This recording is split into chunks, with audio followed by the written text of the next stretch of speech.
আসসালামু আলাইকুম। এই গাছটা চিনেন? এই গাছ টুনটুনি গাছ।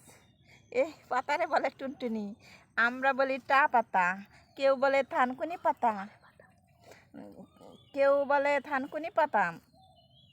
এই পাতার যে কত উপকার আপনারা জানেন? জানলে এই পাতা আপনারা কিনে নিয়ে যাবেন। এই পাতা আপনার যদি চুল পড়ে, এই পাতা আপনি পেস্ট করে খাঁটি গায়ের দুধের সঙ্গে খাইতে পারবেন। খালে আপনার চুল পড়া কমে যাবে। কারো গালে বরুণ থাকলে এই পাতা পেস্ট করে মধু দিয়ে গালে লাগাইতে পারবেন। আপনার বরুণ 1 সপ্তাহের মধ্যে দূর হয়ে যাবে। গালের এই গোটারি দূর হয়ে যাবে 1 সপ্তাহের মধ্যে। আবার এই পাতা পেস্ট করে ছোটো বাচ্চাদের পাতলা পায়খানা হলে এই পাতা পেস্ট করে মধু দিয়ে হালকা একটু গরম করে খাওয়ালে বাচ্চাদের পাতলা পায়খানা ভালো হয়ে যাবে।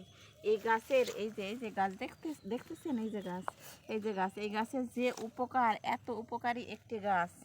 এই যে দেখেন, এই গাছটা যদি আপনারা চিনা থাকেন লাইক কমেন্ট শেয়ার করে দেবেন।